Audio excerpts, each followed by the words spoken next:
Hi folks, you're with Tacitus today. Tacitus today, your pushback channel, and thank you for joining this audio live stream. In this essay, I want to talk about these two women who they're now in their be about 70, I suppose, but who insist that they were the victims of the foulest, most despicable, evil fascist Nazi racism you can possibly imagine, when their families migrated legally to Australia in, I think it would have been the 1960s. So now, just to sort of give you a bit of wider context, they both worked for the public service all their lives and were active members in the public service unions, and therefore were exposed permanently and for decades to very Marxist type attitudes and thoughts and ways of looking at things, and we're at the forefront of the calls for we've got to defeat the Nazis and all this sort of thing. So now let me talk about both of them. One was a Russian family, or province of Belarus to be precise, and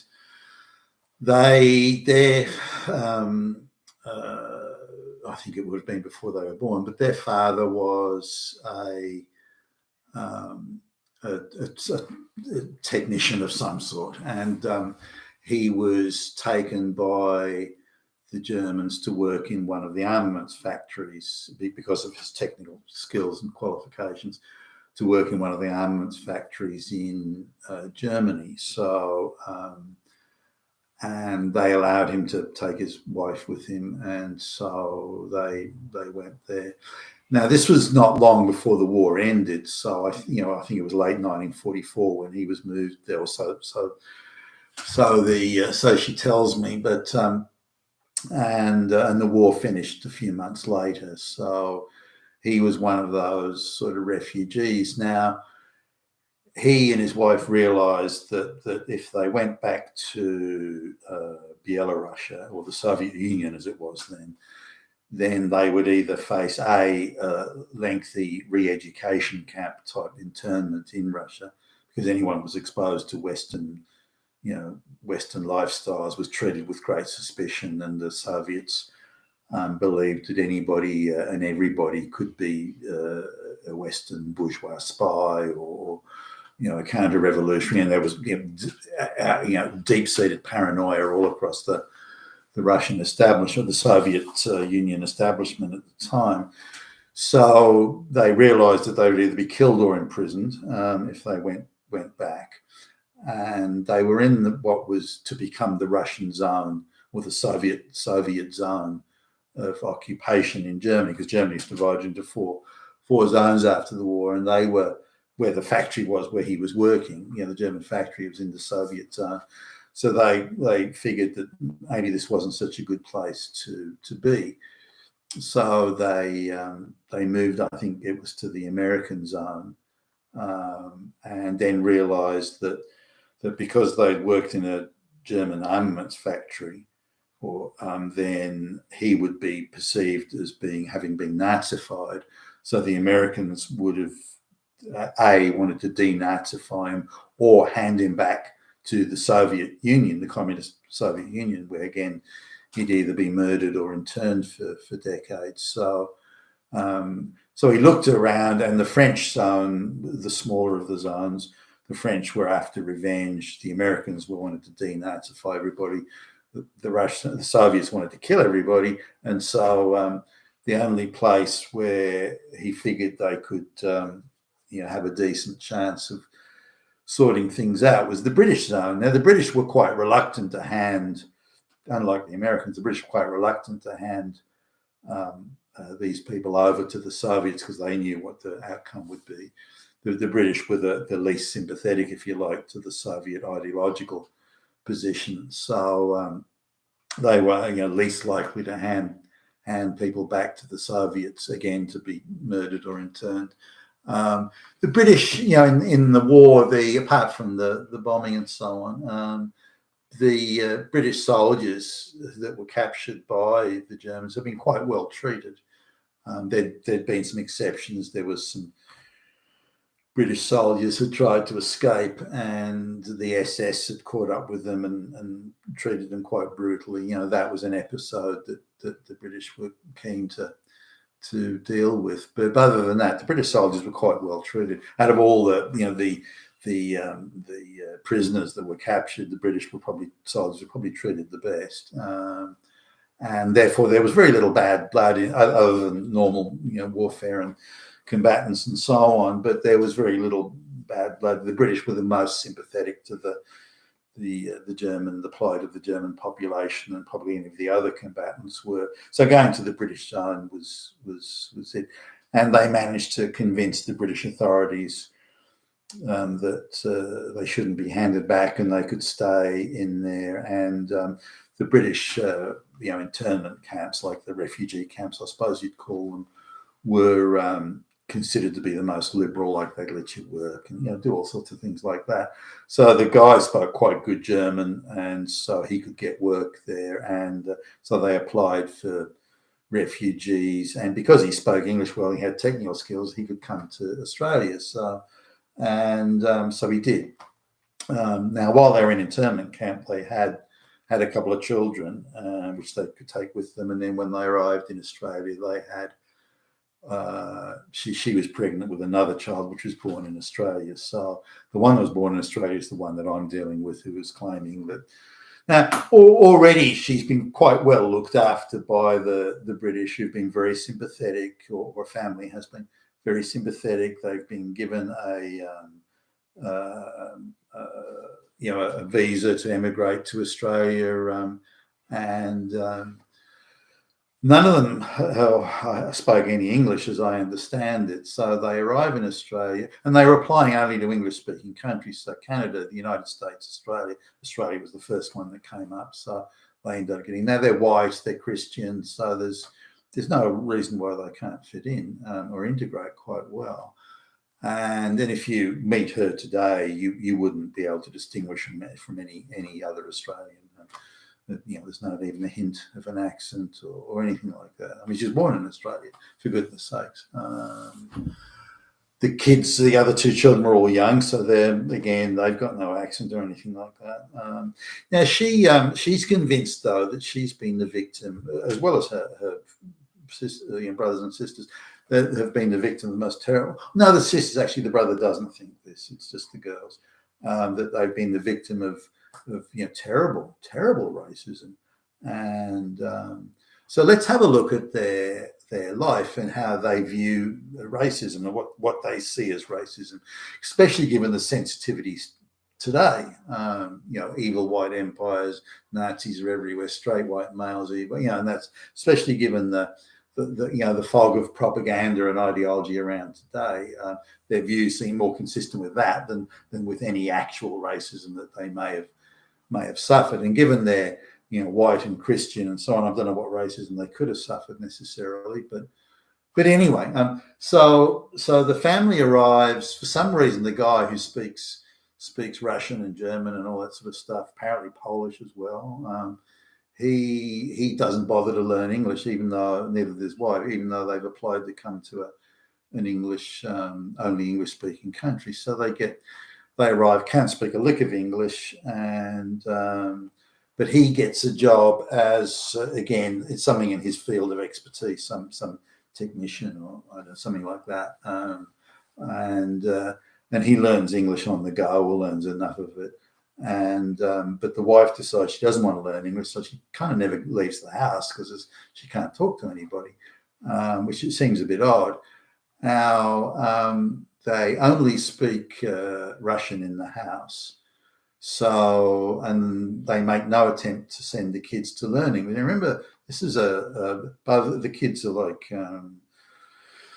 3 years old, 1 year old, and then just been born or something, and they're in that range. So they're all under school age, even under kindergarten or preschool type age. But there's no attempt to learn English in the house. So these kids only speak Russian, and there's some other Russian family nearby, and so they just sort of hang out with that other Russian family. So there's no attempt to integrate at all at this point. Again, he's working and speaks a bit of English, but he only speaks Russian in the house.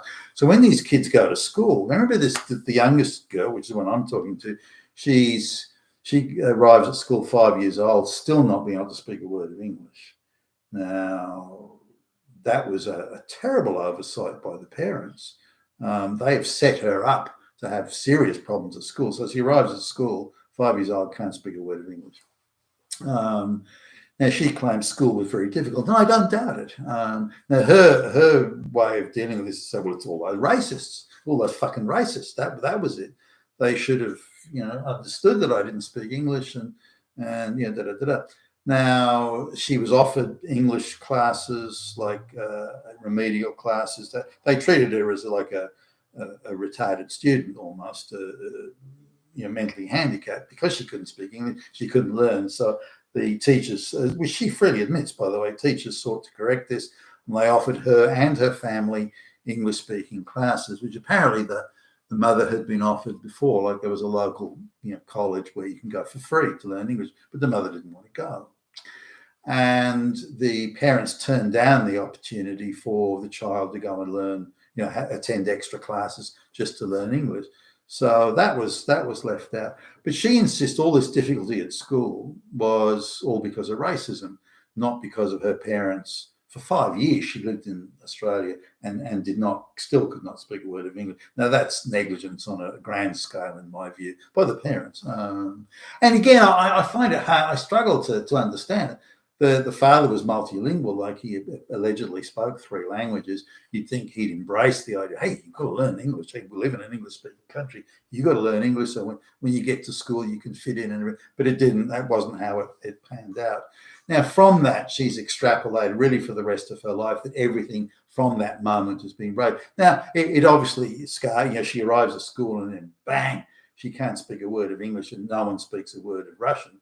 And so, it must have been very difficult. And she says she learned reasonably quickly, but she was she failed all her tests, obviously. And so she claims it took her sort of 3 years before her command of English was good enough that she was doing well. I think she's a reasonably bright, she's not an idiot. She's a reasonably bright person. I wouldn't call her hardworking necessarily, but anyway, as soon as she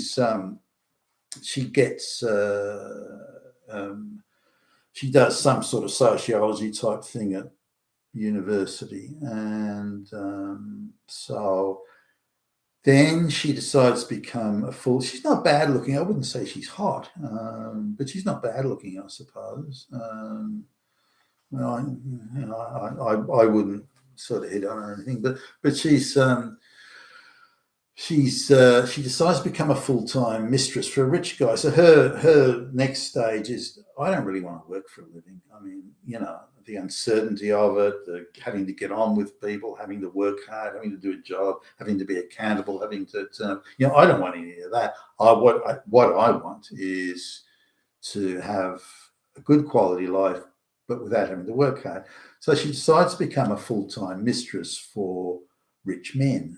That's her, and she manages to find one that puts her up in a really nice apartment in a nice area, and she's his mistress for 20 plus years. Now, as she starts to get older and she's not as hot looking anymore, he turns her over for a younger woman.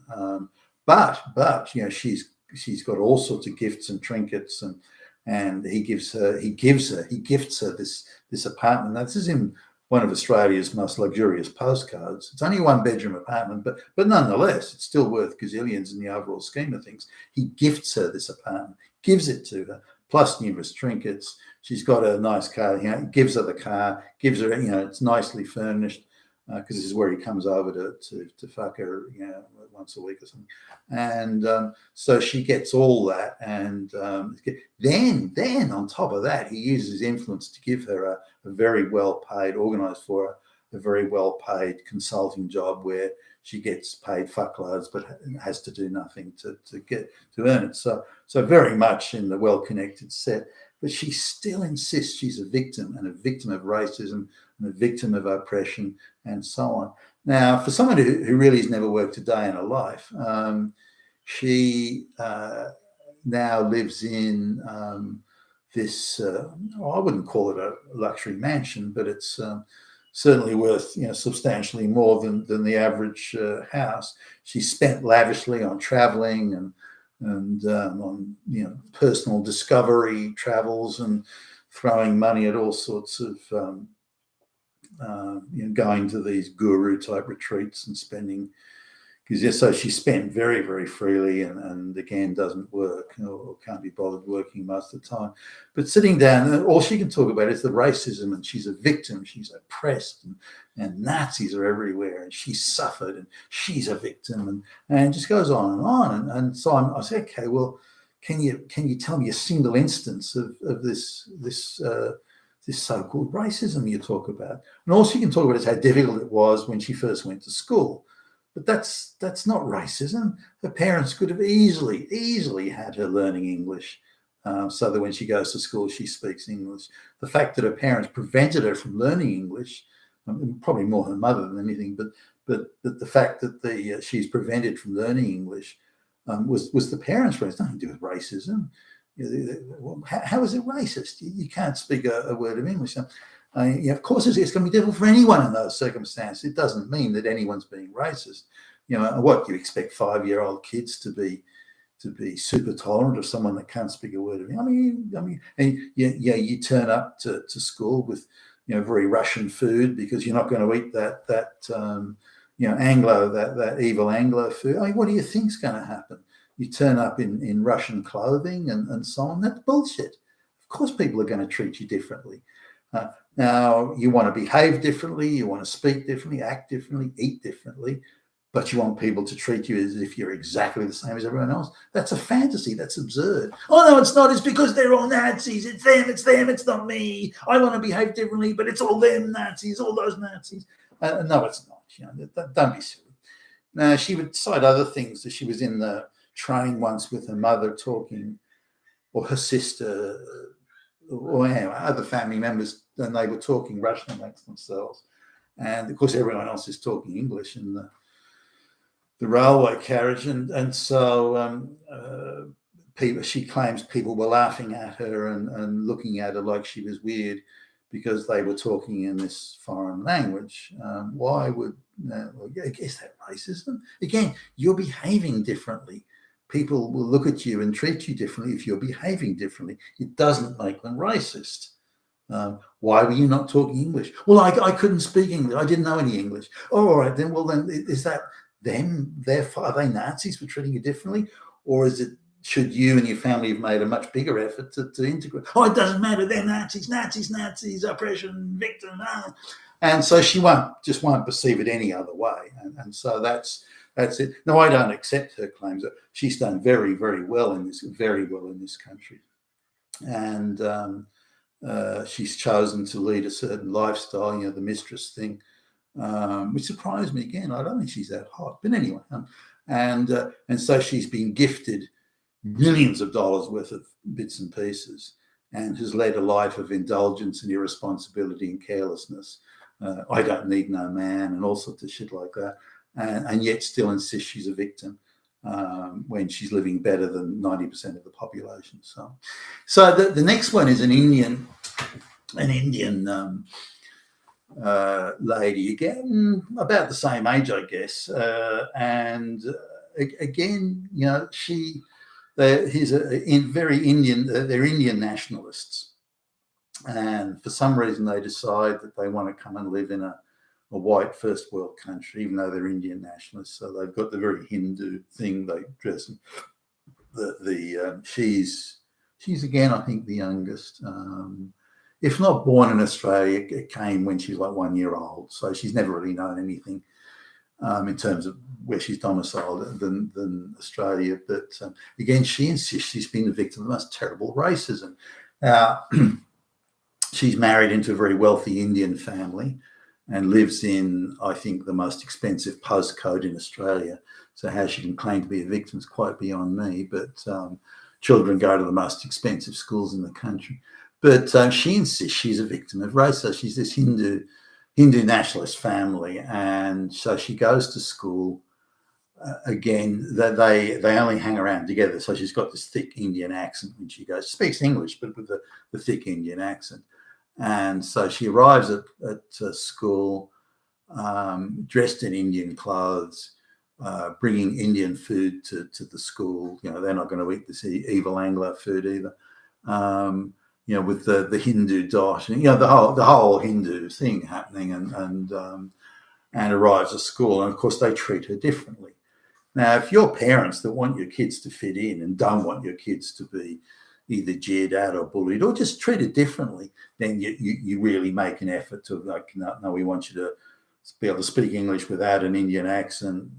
Look, I want you to eat the Anglo food that the other kids eat. I want you to behave as they do. I want you to fit in as seamlessly as possible. And then people won't notice the color of your skin, and they won't notice something. So this was something, again, the parents failed to do. So this kid arrived at school, again, the Indian clothing and the whole stuff. She was told to keep away from the Anglo kids, and they knew some Indians over the other side of town, so they only associated with them. Again, only spoke either Indian or amongst other Indians, the Indian accented English amongst themselves. So she recalls those times as, again, being, the shock of being racist. Now, having, as any kid anywhere in the world going into a school situation completely unprepared in every way is going to be treated differently. It is nothing to do with racism. So we're back to the thing of here, is it racism, or is it just simply, are you treated differently because of your different behavior? So when, black people riot and break windows and rob shops and this sort of thing, are they being treated, are the police arresting them because they're black, or arresting them because they've broken the windows and robbed the, stolen from the store? And this is where the activists can be, no, it's because they're black. But nothing to do with the fact that they stole all that shit. That's nothing to do with it. It's because they're black, because the police are evil, fucking fascist, Nazi, racist. And this is the path. So this is the path that she went down. Now, she would be, or her family would be, in the richest, a quarter of 1% of Australians. And they have, every benefit through the rich Indian family connection. They don't have to earn their money. They don't have to be any good at what they do. They don't have to be responsible or accountable or anything. They just live in a luxurious, wealthy circumstance.